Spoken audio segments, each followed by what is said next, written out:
So today we'll be unboxing a portable camera stabilizer from Lofter, and this one basically is a selfie stick combined with a gimbal.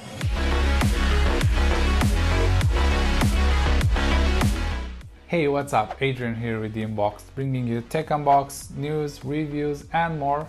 So if you're new to this channel, consider subscribing. And hey, at any point during this video, check out the show notes and links in the description below. I'll list all the details and everything else I forgot. Also, don't forget to smash, obliterate and destroy the like button for the YouTube algorithm.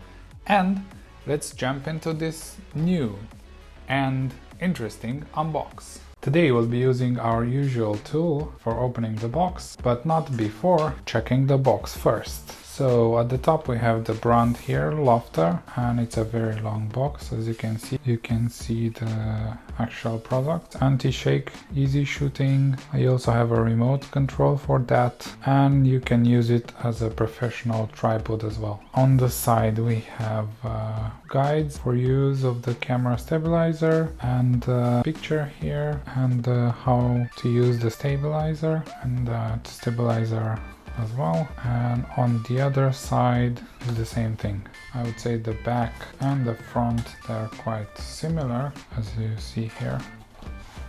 You also see here on the top some features. It works with both iOS and Android. 360 rotation, it's 79 centimeters long, the remote control, and it makes your camera unshakable, anti-shake. Okay, so let's open this one. There's one and the other one, and the moment of the truth. Probably this is the back.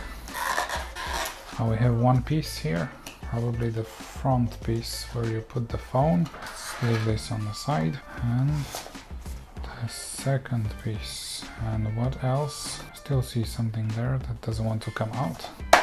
Let's try this way.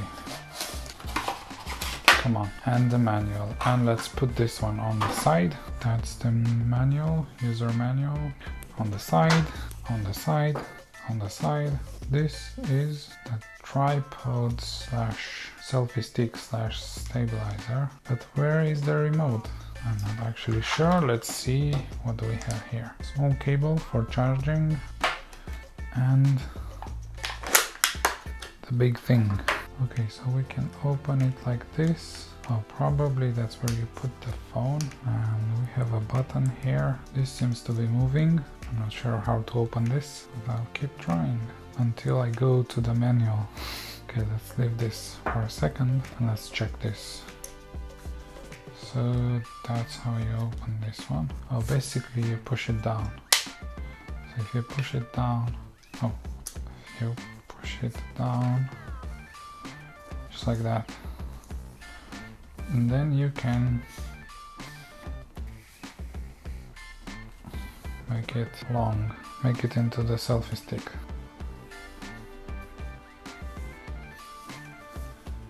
Okay, let's close this back, and this one goes here on top. That's where you charge it. So now we just need to put a phone here and test it out. So let's turn this on.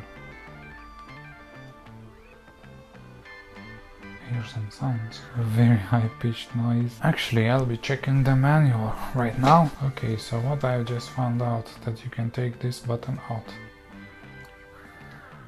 Nice.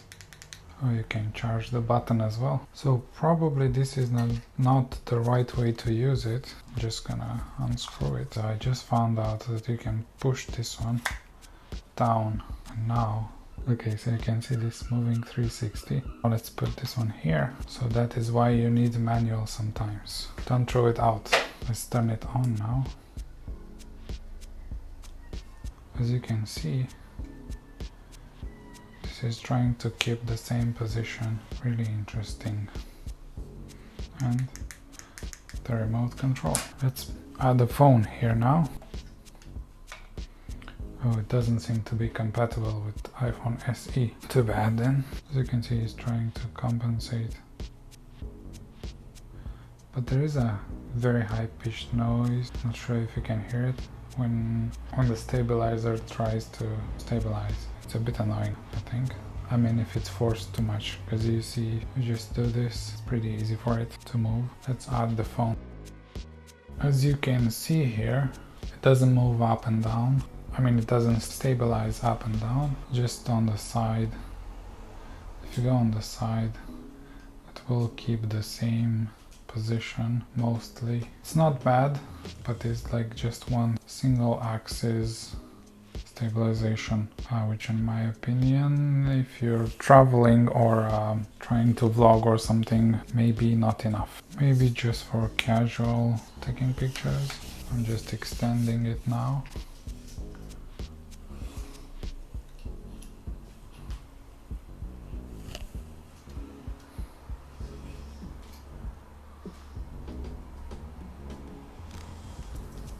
It's not bad. We've got a tripod as well. It is something new. It is quite sturdy. The quality of the build is good. Let's also try and connect with this remote. I think we can use this phone for that. We have to turn this on first. And now we can see here Lofter.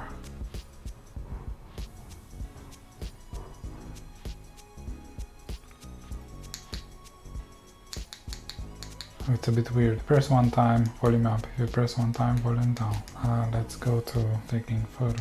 Yeah, you can easily take photos with this. It's one interesting piece of tech. There's two positions on how you can keep your phone. Is straight like this, or if you want it on the other way, you'll have to push this until it reaches this way, and then it holds this position. And if you want it back, you have to push it on this position, then it holds this position. I don't think there's another way of moving this one, unless it has an app. Let's see, does it have an app? I don't think I've seen any QR code on the box, not sure.